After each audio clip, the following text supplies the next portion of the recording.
Ya está.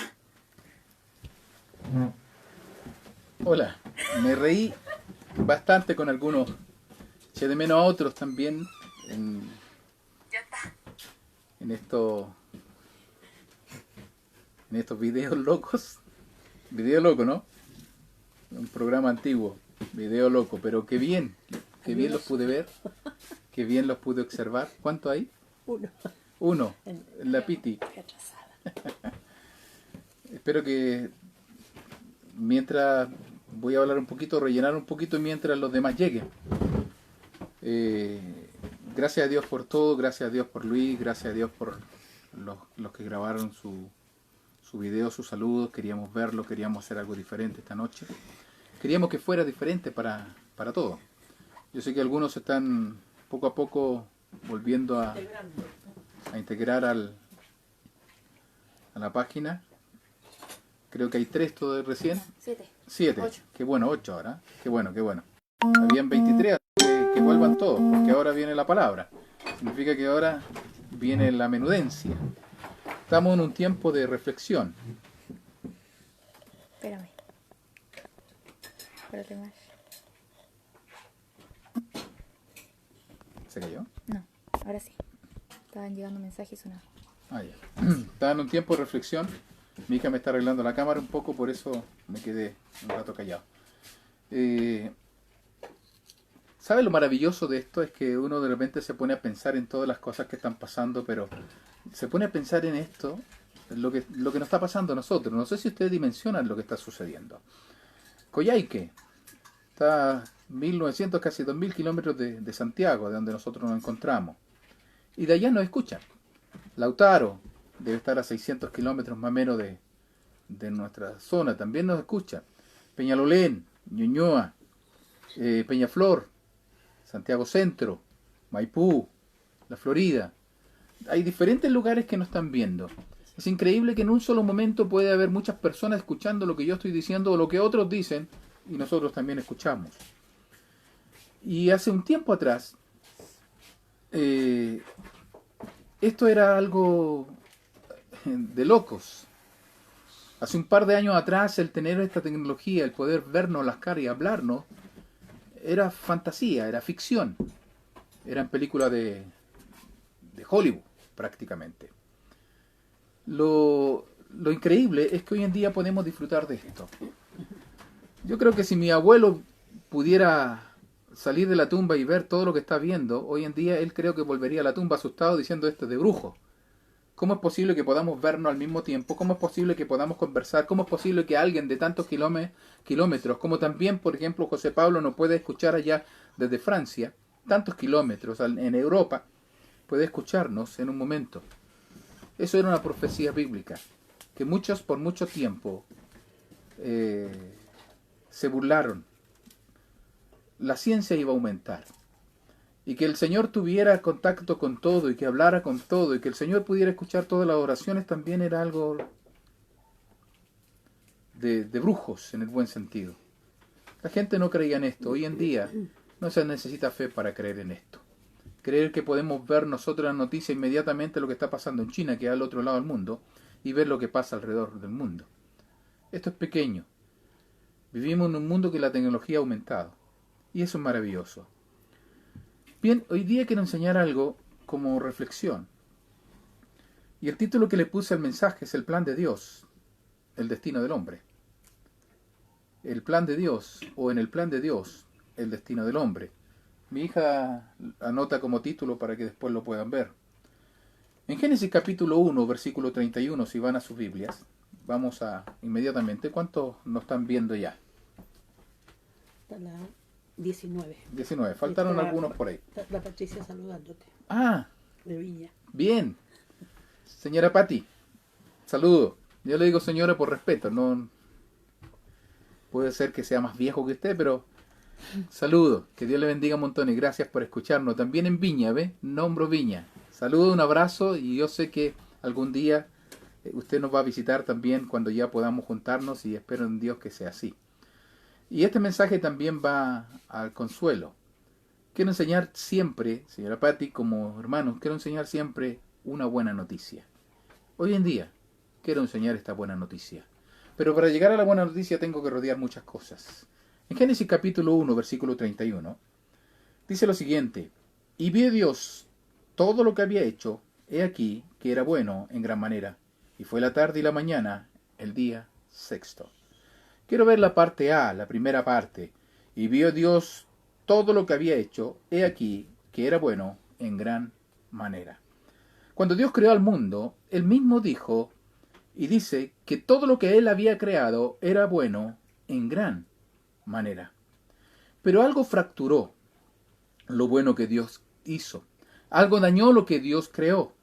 En el Edén, el Edén, era en gran medida un hermoso lugar para vivir, un clima ideal para crear plantas, y plantas inmensas por el clima que había. Y se creaba en ese lugar, o se hacía, o nacía en ese lugar los mejores frutos en el Edén. Ahora, mi pregunta es, ¿esto no es lo que siempre hemos anhelado? Es como si dentro de nosotros estuviera el ADN plantado, el Edén en nuestras vidas. Ese deseo de descanso, ese lugar de descanso, un lugar de campo. No sé si he escuchado a alguno de ustedes, me encantaría vivir en el sur, o me gustaría tener una casita en la playa, me gustaría tener un lugar especial, mi campito. La mayoría de la gente desea y anhela eso. Y les digo una cosa, éramos dueños de ese lugar. El Edén está en nuestro corazón, éramos dueños de ese lugar y por ende muchas veces anhelamos llegar allá. El diálogo con los animales era algo nunca visto en ese lugar que se llamaba Edén, nunca visto por el hombre. Un diálogo o una conversación, los paseos de larga caminata con los animales era cosa de costumbre, era como las mejores películas de fantasía de Hollywood. Siempre el hombre ha querido cuidar y entender a los animales y ver ese vínculo que los une o nos une con ellos. Les digo una cosa, lo teníamos, era nuestro. Nosotros podíamos hablar y entender, hasta jugar con ellos. Estoy hablando de los animales más rudos, como el león, como el rinoceronte, como el elefante. Podíamos estar con ellos, tener comunión con ellos y no sentirnos amenazados ni amedrentados por ellos. Pero ¿sabe la buena noticia? Es que en el milenio, el gobierno de Dios, en la profecía, el milenio, 1000 años donde Cristo va a reinar, podrá ser así.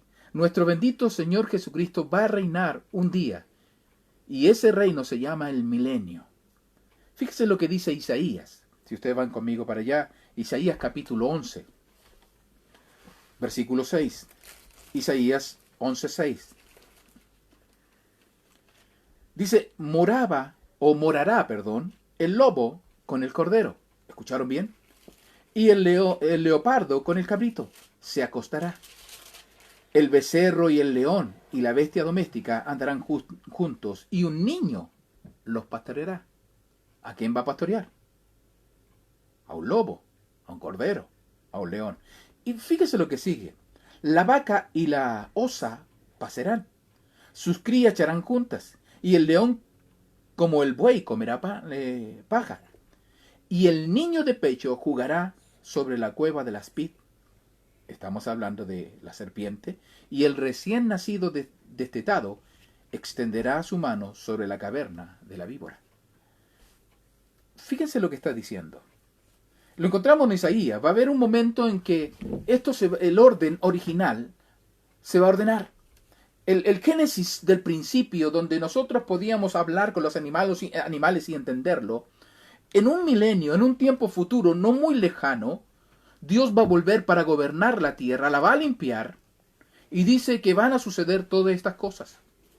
Es una profecía del futuro, de nuestro futuro, nuestra esperanza, en que los animales más depredadores convivirán cordialmente con otros animales que no son tantos, no son tan fuertes. Y dicen que todos estos animales serán liderados por un niño. El versículo dice el siguiente, el versículo 6, morará el lobo con el cordero y el leopardo con el cabrito. ¡Qué increíble!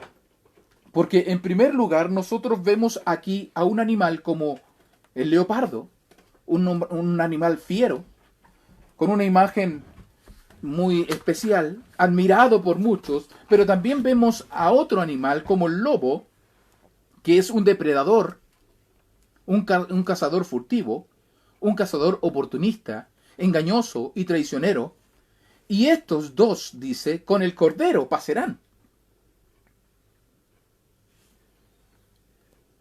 Yo no sé si vamos entendiendo todo lo que está pasando. Dice que nosotros en el Génesis teníamos eso, pero algún día volveremos a tenerlo. Será restaurado. En el Edén existía una relación con Dios sin precedente. Era un paraíso en la tierra. Los grandes llanos eran inmensos. Habían montes de un lugar para otro.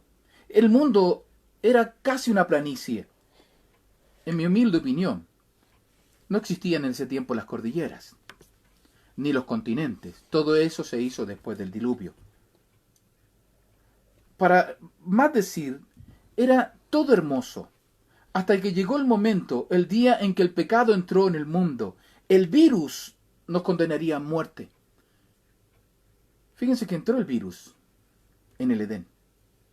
Una parte de la creación, la mitad de la creación que podríamos hablar, estadísticamente, que es Adán, o sea, Eva, conversó con la serpiente y le creyó. Irónicamente, también fue por la mala manipulación de los animales y por comer lo prohibido. Si estamos sufriendo un virus hoy en día es por la mala manipulación del animal y comer, y comer lo prohibido. Así es. Y parece que Adán y Eva hicieron lo mismo en el principio. Parece que estamos condenados a ser desobedientes y porfiados. Nos gusta hacer las cosas a nuestra manera y a nuestra pinta. Y lo hacemos y tenemos que volvernos con la cola entre medio de las piernas. Es como el gobierno cuando nos dice no vayan ni salgan a ninguna parte, no vayan a Valparaíso, no vayan a Viña, no viajen, por favor. Y 260 y tantos autos tuvieron que devolverse porque son tosudos. Son porfiados. Nos gusta a veces querer torcer la mano de las cosas. En el plan de Dios estaba la remodelación de la creación. El hombre echó a perder el Edén. Y Dios mandó un diluvio. Fíjese lo que dice en Génesis, capítulo 6, en el primer libro de la Biblia. A propósito, Génesis significa principio. El capítulo 6, versículos 5 al 8. Dice así: y vio Jehová que la maldad de los hombres era mucha en la tierra, y que todo designio de los pensamientos del corazón de ellos era de continuo solamente el mal. Fíjense lo que dice. Que la maldad del hombre era extrema, y lo único que había en su pensamiento era continuo solamente el mal. No había algo bueno en ellos. Versículo 7. Y dijo Jehová: raeré de sobre la faz de la tierra a los hombres que he creado, desde el hombre hasta la bestia, y hasta el reptil, y las aves del cielo, pues me arrepiento de haberlos hecho. ¿Qué dijo Dios? Me arrepiento de haber creado al hombre y todo lo que hay alrededor. Pero, me encantan los peros, porque de alguna forma detrás de un pero siempre hay una esperanza. Noé halló gracia ante los ojos de Jehová. Dios mandó una catástrofe en el mundo creado. ¿Cómo se llama? En Génesis capítulo 6, que me salí. Génesis capítulo 6. Seguimos ahí, por favor. El versículo 11 dice: y se corrompió la tierra delante de Dios, y estaba la tierra llena de violencia. Fíjense lo que pasó. Estaba llena de violencia. Se corrompió. Y miró, dice Dios, la tierra, he aquí que estaba corrompidos, porque toda carne había corrompido su camino sobre la tierra. Ahora, Dios mandó una catástrofe al mundo. Y desde ese momento dice la Biblia que Dios quebró todo. Abrió los ríos de los cielos. Y en el centro de la tierra dice que los ríos de la tierra también rompió todo. Salió todo el agua de todos lados. Empezó a subir la tierra y se formaron las cordilleras. Los continentes empezaron a apartarse. y se hizo el continente europeo como también el continente americano, y hubo una catástrofe tremenda en ese tiempo. Que es increíble porque muchos científicos dicen que el continente americano tiene la tendencia a acercarse al continente europeo poco a poco. Y cuando esas placas tectónicas se quieren acomodar y volver al origen donde Dios los puso, suceden los terremotos. Ese creador, ese Señor, que hizo el diluvio como también la creación, que hizo las cordilleras, que hizo todas las cosas, escúcheme bien, también hizo un monte llamado el Gólgota o la calavera. Dios fue creador del monte donde nuestro Señor Jesucristo iba a entregar su vida. Dios en su amor diseñó un lugar que se llama Gólgota, que significa monte de ejecución o calavera. Ahora, la tradición decía que tenía ese monte, tiene una forma de una calavera, por eso le llamaban así. Otra explicación alternativa dice que en ese lugar es un sitio para ejecución. Como era un sitio para ejecución, habían muchos cráneos, y por eso se le llamaba el monte de la calavera, o de los cráneos, o de los huesos, o que había un cementerio también allá, y así se hacía referencia de este lugar. El otro nombre que lleva ese lugar que Dios creó se llama el Calvario, que también deriva de la palabra calavera. Dios, escúcheme bien, creó el Calvario, y lo creó por amor a ti y por amor a mí. Los sucesos en torno de la cruz siguen de esta forma. Por eso quiero hacer una reflexión contigo. Dios creó el Edén, y el Edén fue corrompido por el hombre. Dios tuvo que castigar al hombre en Génesis con un diluvio, y el hombre tuvo otra oportunidad, y nuevamente el hombre cayó. Y llegó el tiempo de que Dios mandara a su Hijo a la tierra. Y aún así, cuando mandó a su Hijo a la tierra para que la tierra lo conociera, la tierra lo condenó. Fíjense los sucesos en torno a la cruz. Son los que siguen. Cuando Cristo fue a orar al Getsemaní, Lucas nos dejó un registro de su intensa agonía y dolor en su pasión. Horas antes de ser entregado nuestro Señor Jesucristo, su lucha fue aterradora. Tanto que la Biblia dice que un ángel se presentó para consolar a nuestro Señor Jesucristo mientras estaba en el Getsemaní orando.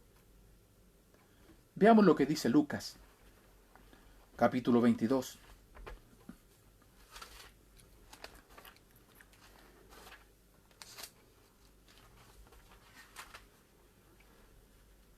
Lucas, capítulo 22, versículo 43 al 44. Y se le apareció un ángel del cielo para consolarle. ¿Para qué? Para fortalecerle. Y estando en agonía, oraba más intensamente y era su sudor, dice, como grandes gotas de sangre que caían hasta la tierra. Fíjense por favor lo que dice. Dios mandó a un ángel para fortalecerle. ¿Qué significa fortalecerle? Darle fuerza, darle energía en el momento en que él iba a entrar a entregar su vida, a morir en la cruz del Calvario. La agonía era tremenda. Algunos dicen que el sudor era simbólico. Pero el único que registra este suceso fue Lucas. ¿Y saben quién era Lucas? ¿Cuál era la profesión de Lucas? Adivinen.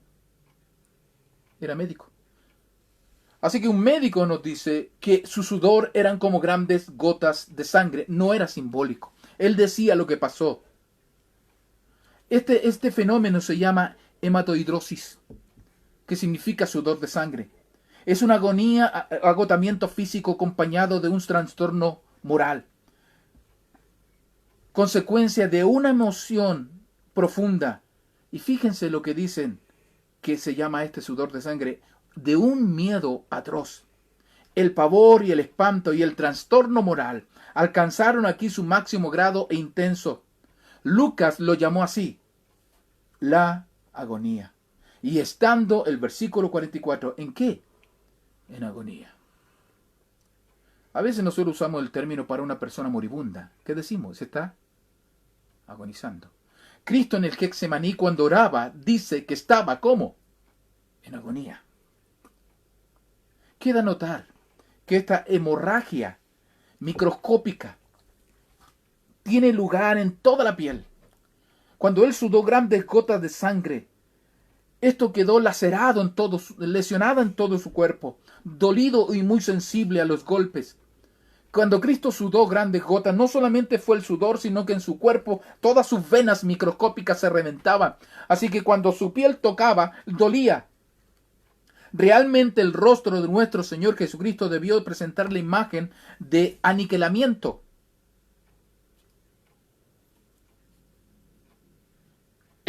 El Señor Jesucristo, cuando estaba solamente en el Getsemaní, ya sufría la pasión, ya sufría la agonía. Después vamos a Juan capítulo 18. Juan 18. Vamos camino, y retroceder un poco, pero vamos camino hacia allá. Juan 18, 22. Dice lo siguiente.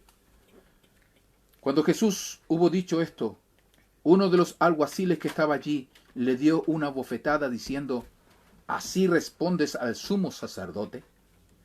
Aquí la palabra bofetear es rapisma, que aquí el apóstol Juan usa. No significa en un principio abofetear, sino bastonazo. Escúchame bien. Rapis significa bastón. Raptizo significa apalear. Solo más adelante la tradición lo cambió a bofetazo. Y es muy probable que esto, quizás ese golpe que le dieron al Señor Jesucristo en su rostro, le desvió el tabique nasal.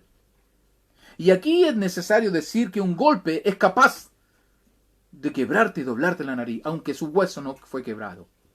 Pero es muy posible que sí, la Biblia dice, fue molido. Fíjense que en Mateo capítulo 26,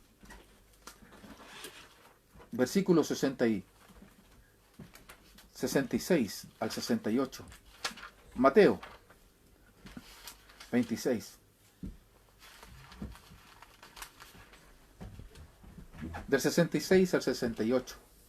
Dice lo siguiente. ¿Qué os parece? Y respondiendo ellos dijeron, ¿es reo de qué? De muerte. Entonces le escupieron en el rostro y le dieron de puñetazos, y otros le abofeteaban, diciendo, profetiza Cristo, ¿quién es el que te golpeó? Una vez pronunciadas las fatídicas palabras, es reo de muerte. Fíjense por favor, es reo de muerte. Se le tiraron todos encima, se le abalanzaron todos encima, empezaron a escupirle el rostro. Usted sabe qué ofensivo que escupir a una persona en la cara. Le escupieron el rostro, le abrumaron a puñetazos. Según el versículo 68, diciendo, profetiza. ¿Por qué hacen esto? Profetiza, Cristo, ¿quién es el que te golpeó? En otras palabras, es muy probable que le pusieron un paño en la cabeza y empezaron a jugar con él, diciéndole y golpeándole, profetiza, ¿quién fue el que te golpeó? ¿Quién es el que te golpea? Todavía no iba a la cruz. Ya había estado en agonía y ahora había sido golpeado en su rostro. Su rostro posiblemente presentó hinchazones, sus ojos amorotonados, sus labios hinchados, su nariz posiblemente ya deformada. En Juan nuevamente, capítulo 19,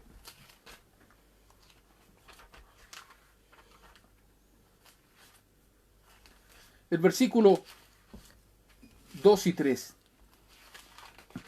Espero no estar moviéndome muy rápido.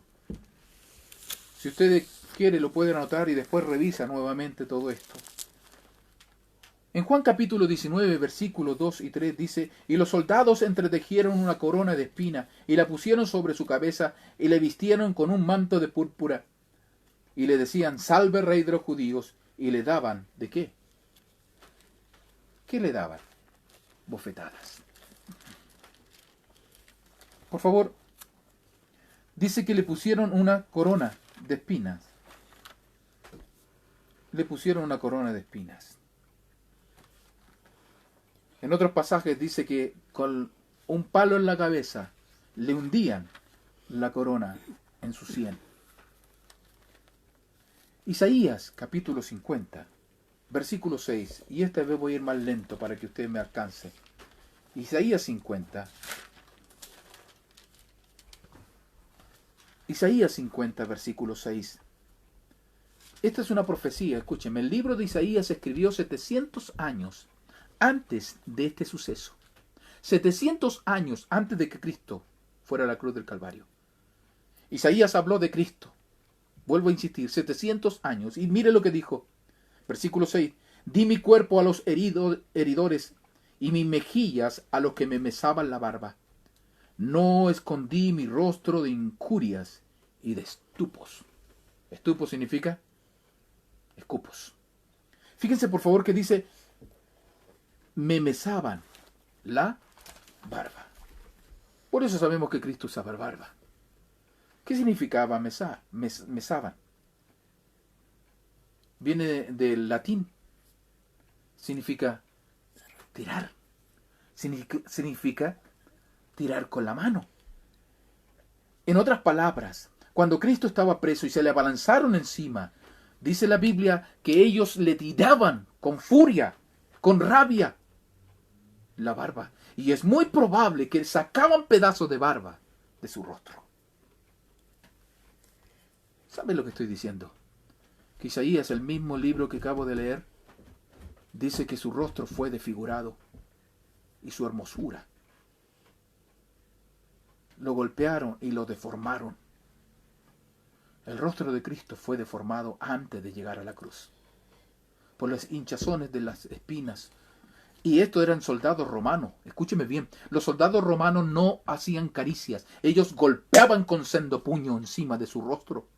Y es muy probable que uno de ellos lo golpeó tan fuerte que lo lanzó por el suelo. Ese es su Señor, que todo lo sufrió por usted y por mí. Yo no quiero ser sensacionalista, pero fíjense por favor que viene la flagelación. Esto fue el precio de su muerte. En Lucas capítulo 23, Lucas capítulo 23, el versículo 15 y versículo 16, dice, y ni aun Herodes,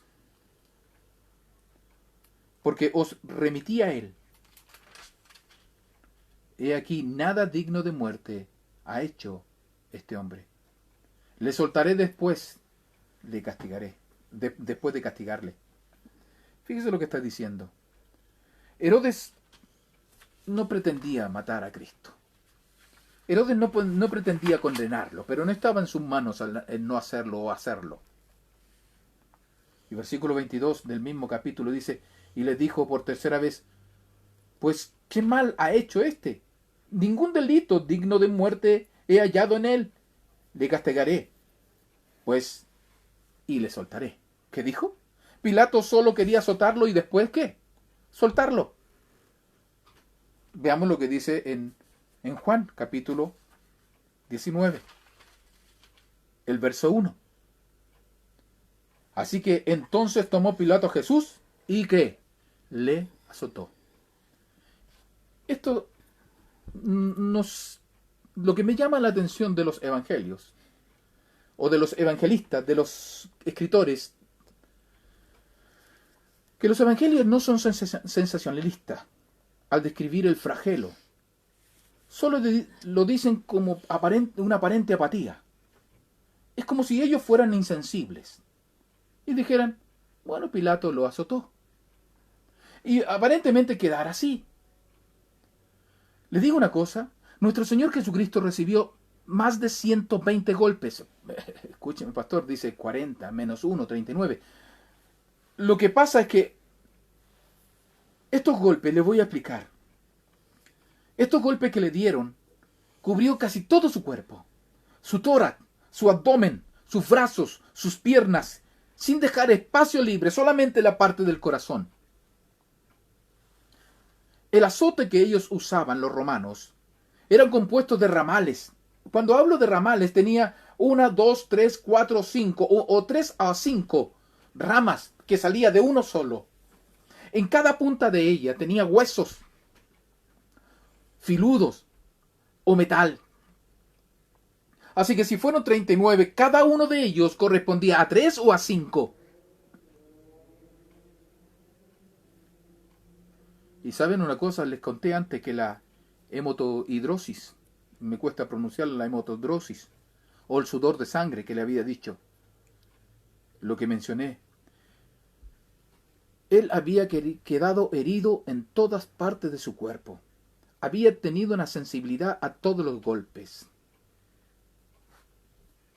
Así que cuando a él lo golpearon, ya sufría de dolores. La Biblia le llama varón de dolores. Varón de dolores. Y los verdugos, escúcheme bien, no tuvieron piedad. En Mateo capítulo 27,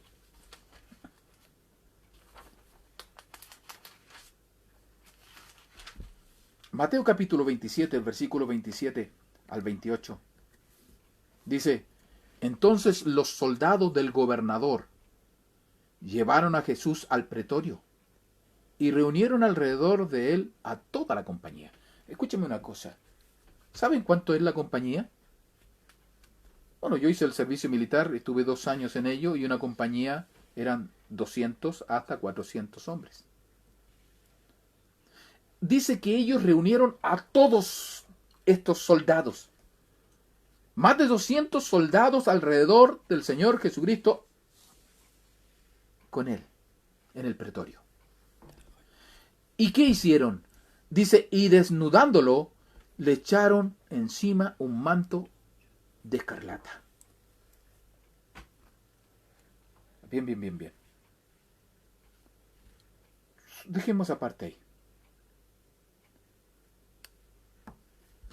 Vamos a Mateo capítulo 27, el versículo 31.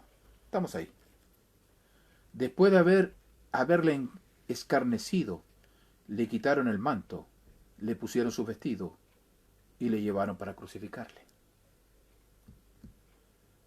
Ahora, la palabra cruz o crucificarle significa palo transversal y vertical. Algunas religiones dicen que en un solo palo. No, es una cruz transversal y vertical. Según estudios, escúcheme bien, la cruz pesaba aproximadamente 70 kilos. El puro transversal pesaba cerca de 40. Así que más o menos pesaba 70 kilos la cruz. Y con ella él debía caminar 60 o 600 metros. Cuesta arriba. No dice la Biblia, pero la historia cuenta que él cayó debajo de la cruz, de la pesada cruz. Y no creo que haya sido mentira.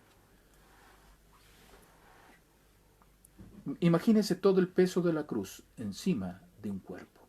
Y la cruz, él no la llevaba así, a él lo amarraban a ella. Así que cuando él podía caer al suelo, él caía con todo su peso también, porque se lo llevaba la cruz y el peso. Lo primero que hicieron los soldados fue despojarle. ¿Se acuerdan que le pusieron un manto? Y después le pusieron nuevamente sus ropas. Dice la Biblia que lo primero que hicieron violentamente le despojaron de su vestido y la túnica interior. Y la túnica interior, escúcheme bien, estaba pegada a sus llagas, debido a que la sangre se coaguló, perdone si lo pronuncio bien, por el dolor y el sangramiento. Así que se secó la misma túnica, se secó a su piel, y cuando se la sacaron, tiene que haber sido un dolor atroz. Cada hilo pegado a la superficie desnuda de la piel de nuestro Señor Jesucristo fue arrancada. ¿Alguna vez ha tenido una herida y se ha puesto gasas? ¿Alguna vez ha tenido que ir al médico para sacársela? ¿Usted se la ha sacado a su hijo? Dígame que no ha querido que tuvieran cuidado ¿Por qué? Porque duele. Imagínense en el momento cuando sacaron esa túnica de la piel del Señor Jesucristo. Yo no sé cómo nos explica este dolor agudo y atroz sin un síncope. La sangre brota de nuevo del cuerpo de Cristo. Lo he dicho y lo vuelvo a reiterar. Cuando le pusieron los clavos que medían cerca de 18 centímetros, se los pusieron en sus manos y en sus pies. Cuando subían el cuerpo del Señor Jesucristo, lo levantaban. El cuerpo quedaba más o menos así, hacia el lado. Y lo dejaban caer en el hoyo que estaba ahí. Todo el peso de la cruz se llevaba al cuerpo, que prácticamente sonaba fuertemente. Todos sus huesos, dice la Biblia, se descoyuntaron. Sonó una masa. Lo voy a decir. Ningún hueso de él fue quebrado. Sí se descoyuntaron. Tiene que haber sonado fuerte. No sé si alguna vez ha tenido una fractura y de repente se siente. A veces uno hace ese movimiento así y suena. Esto sonó fuerte y tiene que haber dolido. Tiene que haber causado mucho dolor. Un dolor horrible. Todo el peso del cuerpo se apoyaba sobre un madero. Y él no estaba en posición vertical, sino hacia adelante.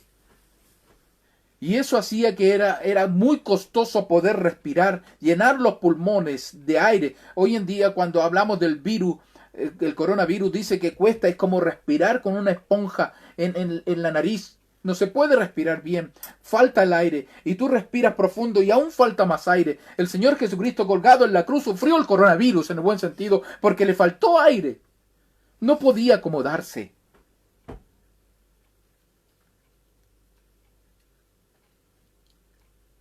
Pero saben, dentro de toda esta agonía atroz, dentro de todo lo que vemos nosotros en este momento,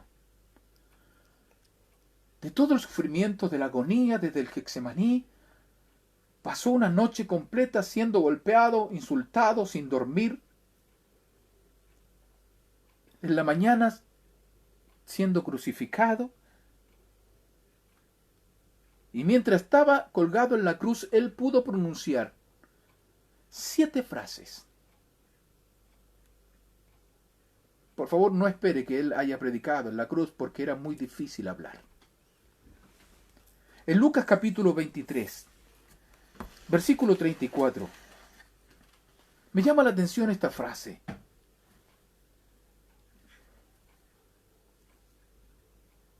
(23:34) Y Jesús decía: Padre, perdónalos, porque no saben lo que hacen.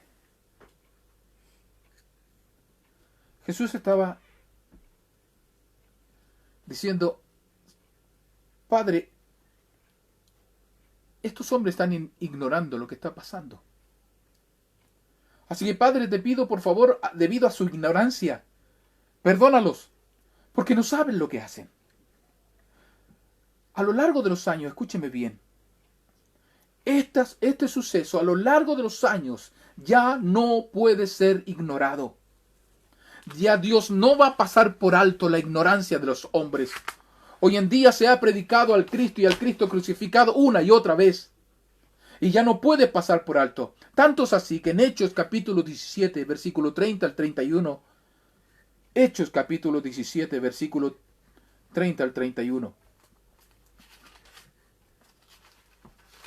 Mire lo que dice la Biblia.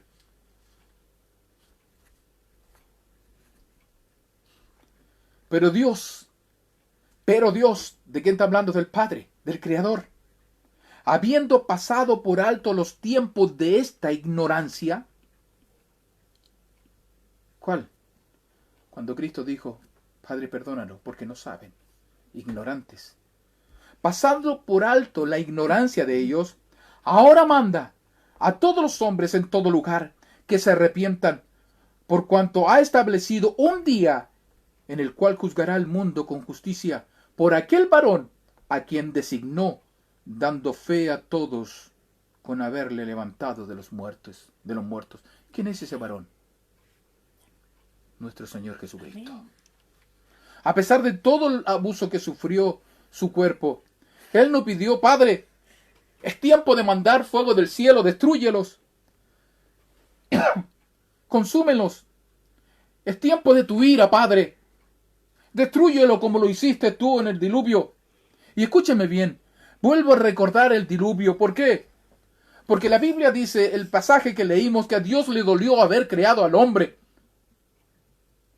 Pero pregunto yo, sin cuestionar a mi Dios, Dios, ¿esto no es peor que esa maldad? Mira lo que hicimos nosotros con tu Hijo. Mira, lo crucificamos. Esto es malo en gran manera. Dios ya no es contra tu creación, es contra tu Hijo. Lo más hermoso de todo, que es el Hijo Jesucristo. Escúcheme, estas son las palabras más asombrosas. Recuerden, Cristo estaba en agonía. Estaba colgando en la cruz. Le costaba respirar. Y aún peor, le costaba hablar. Y para hablar en posesión hacia adelante, Él tenía que levantar y quizás poder doblar un poco sus rodillas para llenar sus pulmones de aire, el poco aire que podía. Y luchaba inclusive contra las moscas, que se acumulaban como enjambre de bestias queriendo saciar su sed de sangre de Cristo, sin ningún respeto por Cristo. Moscas, que lo único que causaban las heridas abiertas era muy posiblemente gangrenas expuestas al aire. Cristo en ese momento lo que dijo por nosotros, por usted y por mí es: Padre, perdónalos, porque no saben lo que hacen. ¿Saben cuál es la buena noticia? Hoy es el día de salvación. Usted puede arrepentirse y reconocer a Jesús como su Señor y Salvador. Todo lo que hizo en la cruz del Calvario, toda la agonía lo hizo por usted. Él tomó el lugar suyo para pagar la entrada al cielo. Él fue su sustituto. En Romanos capítulo 3, versículo 23 dice que no hay justo ni aún uno. No hay nadie que sea justo en la vida. Un justo murió, que fue Cristo Jesús, para que un injusto como yo pudiera vivir. En Primera de Pedro, capítulo 3, versículos 18 al 21, dice lo siguiente: porque también Cristo padeció una sola vez por los pecados, el justo por los injustos, para llevarnos a Dios. ¿Escuchó? Para llevarnos a Dios, para tomarnos y llevarnos a Dios, siendo a la verdad muertos en la carne, pero vivificados en el Espíritu. Si Cristo murió en la cruz, es para tomarlo a usted y llevarlo a Dios. Él tomó su lugar, amigo mío. Él murió en la cruz por usted.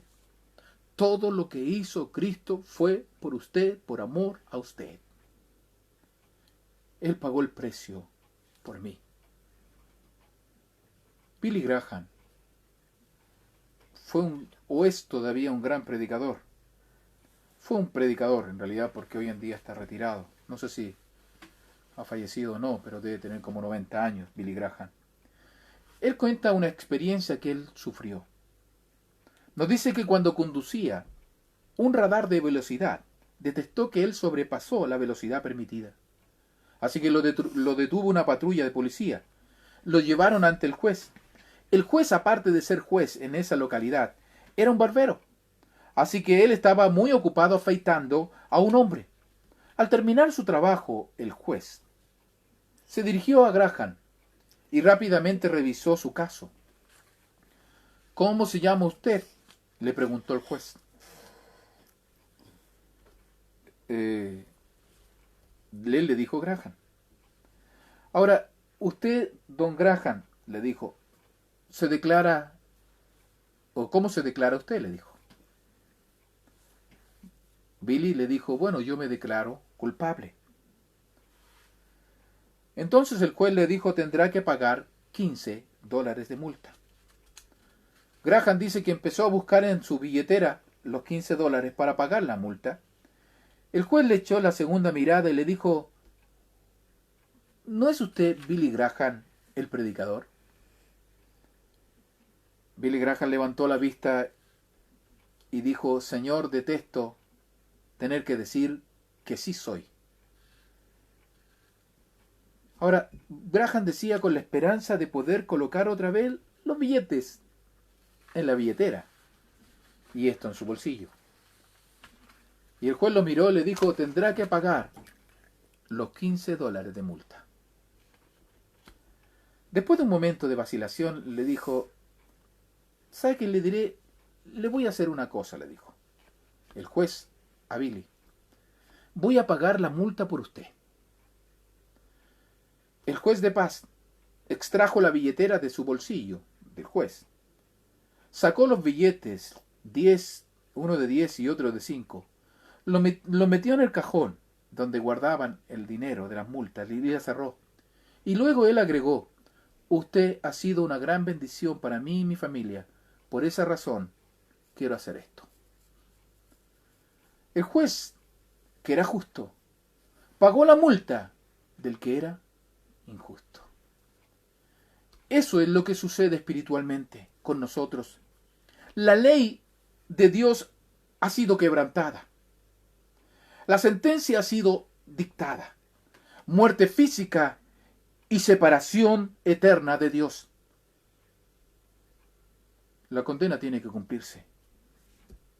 El sustituto de Graham no tuvo que pagar mucho, pero el sustituto de usted y de mí, que fue Jesucristo, pagó con su vida.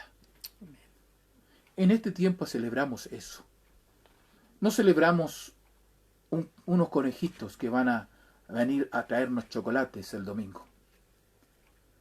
No celebramos banalidades. Celebramos que un día Cristo vino a morir por usted, que sufrió la pasión y la agonía tremenda por usted, algo que usted merecía. Él fue y tomó su lugar y pagó la deuda por usted, sacó su billetera y entregó su vida para que usted y yo pudiéramos tener vida y vida eterna. Amén. Dice la Biblia, yo he venido para que tengan vida y la tengan en abundancia. Mas Dios muestra su amor para con nosotros en que, siendo aún pecadores, Cristo murió por nosotros. Mas Dios muestra su amor para con nosotros en que, siendo pecadores. ¿Entendió? La Biblia dice que de tal manera amó Dios al mundo que ha dado a su Hijo unigénito, para que todo aquel que en Él cree no se pierda, mas tenga vida eterna. ¿Sabe por qué Cristo vino? Vino para que usted tenga vida eterna. Amén. Vida eterna. Vida para siempre. Pero para tener vida eterna usted tiene que reconocer que usted ha fallado. Tiene que arrepentirse de sus pecados, confesar a Cristo como Señor y Salvador y empezar a vivir una vida nueva. ¿Por qué no lo hace? ¿Por qué no lo hace? Hoy día es el día de salvación. El plan de Dios es la eternidad del hombre. Oremos. Señor, te damos gracias por el tiempo que nos das. Tú eres bueno. Lo que hiciste por nosotros en la cruz del Calvario, nunca, nunca te lo podremos pagar. Y por las eternidades de la eternidad siempre lo recordaremos como un hecho histórico, un hecho que trasciende toda la creación. Te damos gracias por ser tan generoso, por enviar a tu Hijo a morir por nosotros, pecadores. Te damos gracias por darnos vida. Y porque si llegamos a morir esta noche, yo estoy convencido que me voy contigo. No porque yo soy bueno, sino porque tú entregaste tu vida por mí y tomaste mi lugar. Tu muerte significó para mí mi vida.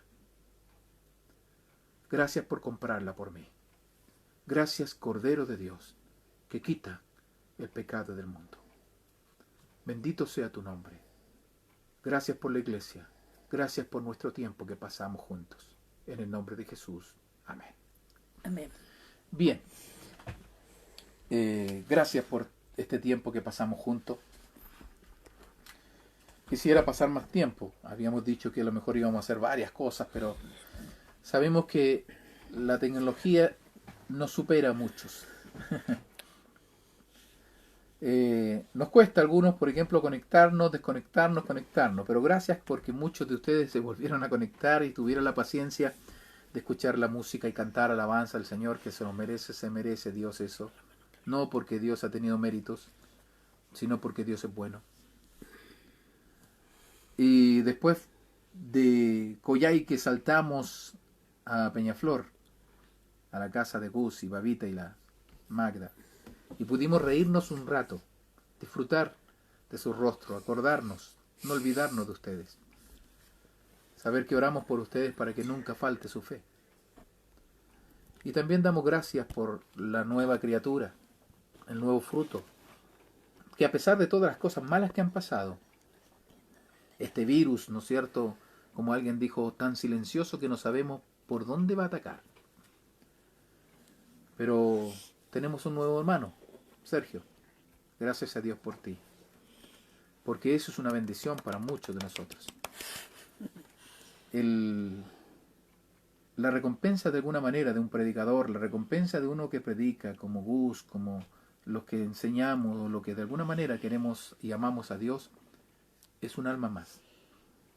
Un alma más. Y eso es lindo.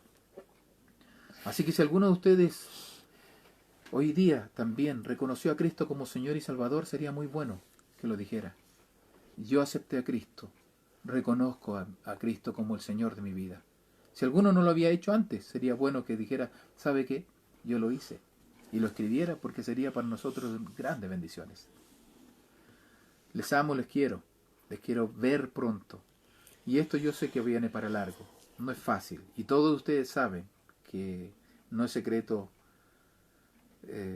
reconocer que posiblemente volvamos a juntarnos a lo mejor a mediados de mayo, a fin de mayo, o tal vez en junio. Así que le animo para que usemos las redes para compartir los mensajes, para que invitemos a nuestros amigos a que puedan escuchar el mensaje y digan, mira, es un pastor que a veces se pone nervioso con estas cosas, pero entrega la palabra, escúchela. Hermanos míos, los quiero, los amo y quiero volver a verlos el domingo. Descansen, lávense las manos.